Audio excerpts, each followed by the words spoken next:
ભક્તનો એક સંકલ્પ હોય અને ઓલ લોજિસ્ટિક્સ એન્ડ રીઝન્સ કે ત્યાં જરૂરી જ નથી જવાની, જરૂર જ નથી, તો પણ બાપા હેઝ ગોન.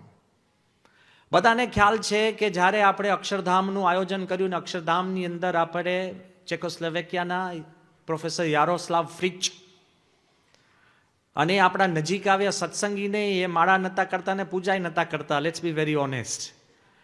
પણ એ નજીક આવ્યા અને બાપાની નજીક પહોંચ્યા અને એને વારંવાર 92 પછી વારંવાર બાપાને કહે કે સ્વામીને કહો કે પ્લીઝ અમારે ત્યાં ચેકોસ્લોવેકિયા. સ્વામી અમે કહે કે બાપા ત્યાં જઈને કરવાનું શું? કોઈ દેશમાં જાઓ અને બધું જ તમારે ટ્રાન્સપોર્ટ કરવાનું હોય, પૂજાનો સેટ ને આમ તેને હરિભક્તો પણ લઈ જવાના હોય ઉછીના, ખાલી કહેવાનું કે આ દેશમાં ગયા.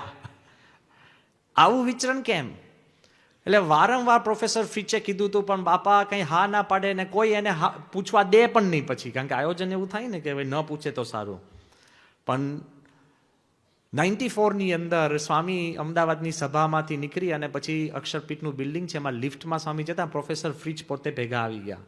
બાપા હતા, બાપાના સેવક, હું પણ ત્યાં ભેગો હતો ને રાહુલ સ્વામી ઠાકોરજી લઈને આવતા. અને રાહુલ સ્વામી ત્યાં હતા અને પ્રોફેસર ફ્રિચે બહુ શાંતિથી કીધું કે ટેલ સ્વામી કે હી ડઝન્ટ હેવ ટુ કમ, કે સ્વામી પ્રાગ નહીં આવે તો ચાલશે, પણ ટેલ હિમ વેન વિલ ઠાકોરજી કમ. મેં કીધું બાપા એ કહે છે કે તમારે ના હોય તો ચાલશે, પણ હરિકૃષ્ણ મહારાજ ક્યારે આવશે? સ્વામી કે આને નાડ પકડી આપણી. કારણ કે એને ખબર હતી કે હરિકૃષ્ણ મહારાજ જ્યાં જાય ત્યાં બાપા જાય જ, અને બાપા જ્યાં હોય ત્યાં હરિકૃષ્ણ મહારાજ. એટલે સ્વામી કે એને નાડ પકડી અને એટલા રાજી થઈ ગયા. સ્વામી કે એને કહો આ વખતે આવશું. 94માં જ્યારે અહીંયા સ્વામી લંડન આવ્યા તે વખતે આપણે ચેકોસ્લોવેકિયાનું આખું આયોજન કર્યું. પણ પરિસ્થિતિ કેવી હતી હું કહું. ફોર્ટ રોક્સ ફોર્ટ કરીને એક સ્પેશિયલ નાનું એક હોટેલ જેવું હતું, ત્યાં આખી જગ્યા લઈ લીધી. સામાન્ય સિંગલ ફ્લોરની આખું રહેવાનું એક જગ્યા હતી.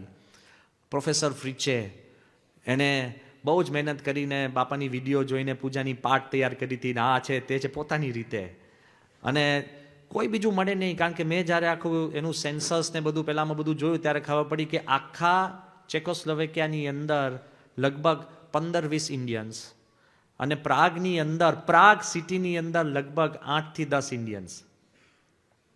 ઇન્ડિયન્સ. હા, ગુજરાતી તો મળે જ નહીં.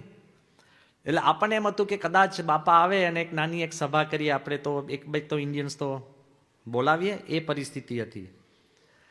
અને આવે એની માટે પ્રોફેસર ફ્રિચે એક ક્રૂઝ કર્યું હતું કે આ ક્રૂઝની અંદર એને થોડાક રિપોર્ટર્સ બોલાવ્યા હતા, થોડાક એક બે ટેલિવિઝનવાળા, કારણ કે હી હિમસેલ્ફ વોઝ ક્વાઇટ ફેમસ, અને 2-3 બધા જ ચેકોસ્લોવેકિયન ધોડિયાઓ બધા ત્યાં આગળ રિપોર્ટર્સ ત્યાં હતા, બરાબર. એમાં ક્રૂઝની અંદર આપણે બધા ઇન્ડિયન્સને આમંત્રણ આપ્યું. તમે એક ઇન્ડિયન દેખાયો, એ પણ ગિફ્ટ તરીકે એક દારૂની બોટલ લઈને આવ્યો હતો. એટલે તમે સમજો, સંસ્કાર તો બાજુ પર જ મૂકી દો. He thought it was a celebration. મને કે આઈ હેવ બ્રોટ. મેં કહ્યું એ ભાઈ, બૂટ પણ અહીંયા કાઢવાના છે, આ ક્યાંથી ચાલવાની છે? હવે આ લેવલની સભા, મિનિંગ કોઈને કઈ ખબર નહીં કે કલ્યાણ કેમ થાય, એ લેવલની સભા. અને એ સભાની અંદર પ્રોફેસર ફ્રિચ બહુ એક્સાઇટેડ હતા. એટલે 6-7 રિપોર્ટરો, આ એક ઇન્ડિયન, બીજા અમે સંતો અને 5-6 આપણા હરિભક્તો, બસ આ આપણી ક્રૂઝ શિપની અંદર સભા. એમાં પ્રોફેસર ફ્રિચે નક્કી કર્યું હતું કે બાપા બોલે પછી એનું ભાષાંતર પ્રોફેસર ફ્રિચ ચેકોસ્લોવેકિયનમાં કરશે. રિપોર્ટરને બધું ખબર પડે. હવે બાપા કઈ ભાષામાં બોલે ના, એટલે બાપા તો ગુજરાતીમાં બોલે તોય ક્યાં વાંધો હતો, કારણ કે હું પ્રોફેસર ફ્રિચને સમજાઈ શકું ને કે પ્રમુખ સ્વામીએ સેટ ધીસ ઇન ઇંગ્લિશ, આ તે, અને હી કેન સ્ટેન્ડ અપ અને પછી એને ચેકોસ્લોવેકિયન ભાષામાં એ ચેક ભાષામાં ભાષાંતર કરે. કેટલું સહેલું હતું. હવે બાપાએ આ બધા યુરોપિયન્સ બધા જોયા, એટલે બાપાએ હિન્દીમાં શરૂ કર્યું કે હમ ઇધર આયે હે. પણ હવે હિન્દી મારે સમજવું અઘરું પડે ને તે વખતે, તો અત્યારે તો સમજાય છે, તે વખતે તો ભ્રમરૂપ હિન્દી હતું. એટલે સ્વામીએ તો હિન્દીમાં શરૂ કર્યું, અને સ્વામી હિન્દીમાં બોલ્યા જ કરે 5 મિનિટ બોલવાનું હતું. એમાં સ્વામી 5 નહીં, 10 મિનિટ, 15 મિનિટ, 18 મિનિટ. જો if I show you the video next time, all of us are saying કે સ્વામી ઇઝ ગોઈંગ ઓન. એમાંથી આ જેટલા યુરોપિયન બેઠા તેને કશી જ ખબર ના પડે. 18 મિનિટ ચાલ્યું, અને પછી એકદમ સ્વામીએ પૂરું કર્યું, શ્રી સ્વામિનારાયણ ભગવાનની જય. હજુ બાપાએ પૂરું કર્યું, કારણ કે ફ્રીજની પણ લિમિટ તો આવી ગયો ને, કારણ કે તમે 18 મિનિટનું એને સમજાવો શું, તે તો ઊભા થઈ ગયા, ભાષાંતર કરવા માંડ્યા તરત જ ચેક ભાષાની અંદર. Really lively, everybody was happy. અને હું ત્યાં બાપા પાસે ગયો, મેં કહ્યું બાપા કે તમે ગુજરાતીમાં બોલ્યા તો જ ચાલે, આમાં કોઈ હિન્દી સમજતું નથી, આ કોઈ સમજતું નથી. સ્વામી ત્યારે કશું ના બોલ્યા. મેં કહ્યું કે મેં કહ્યું આટલું લાંબુ ના બોલ્યા હોત ને થોડુંક બોલ્યા હોત તો એ પ્રોફેસર ફ્રીચને તો નક્કી જ છે કે તમારો મહિમા કે મહારાજનો મહિમા કે જે કેવું એને તો ફિક્સ જ છે શું કહેવાનું. એટલે આટલું મેં સાહજિક સ્વામીને વાત કરી. જેવી આ સભાપતિ સભા એટલે આ નાની સુપર નાની સભા, અને એ જે પતિ અને તરત જ બધા દર્શન કરવાની. એક રિપોર્ટરે પોતાની ડાયરી સ્વામીને ધરી, એટલે એને કીધું ઓટોગ્રાફ એમ કરીને. એટલે સ્વામીએ મને બોલાયો. સ્વામી કે આમાં કઈ ભાષામાં લખવાનું મને કે. એટલે મેં કીધું બાપા આ તો આપની સહીની કિંમત છે, આમાં ભાષાની કિંમત નથી. સ્વામી કે અમારી વાણીની કિંમત છે, એમાં ભાષાની કિંમત નથી. સમજી ગયા ને કે whatever he speaks that's what gets you closer. પણ once again I wanted to say, Swami પ્રાગ ગયા શેના માટે? એક ભક્તના ભાવના કારણે. ફ્રીચે સ્વામીને દૂરબીન આપ્યું કે સ્વામીને કીધું તમે અમારા દેશમાં બધે જઈ નથી શક્યા, તો આ દૂરબીનથી તમે દૂર દૂર અમારા પર્વતો છે, ઝાડ છે, નદી ઉપર તમે દ્રષ્ટિ કરો એટલે તમારી દ્રષ્ટિ પડે. જેવું દૂરબીન લીધું ને એટલે અમે કીધું બાપા પેલા ઝાડ સામે જુઓ.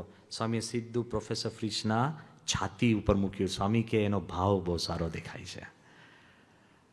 Everything that you do, the driving and the connecting force, whether you are a simple volunteer or whether you are a trustee, whether you are a sadhu or whether you are a complete newcomer, ultimately ભગવાન અને સંત એ તમારા ભાવના ભૂખ્યા છે. The quality of our spirituality depends on our love. How much we are connected to God and our Guru. બાપાને તમે જુઓ, પધરામની પણ એની રીતભાત આખી જુદી હતી, ફ્રોમ વિચરણ ટુ વિચરણ. મંદિર, સ્વામી આ મંદિર બનાવ્યા છે અને બરાબર છે, આપણે સમજીએ કે આ પથ્થરના મંદિર છે, ક્વોલિટી તો અમેઝિંગ છે જ. નો બડી ટેકનિકલી એવરી ટાઈમ અમે સ્વામી ચિન્મયાનંદજીને મળવા જતા ત્યારે ફર્સ્ટ પ્રશ્ન પૂછે કે અનધર ગ્રેટ ટેમ્પલ.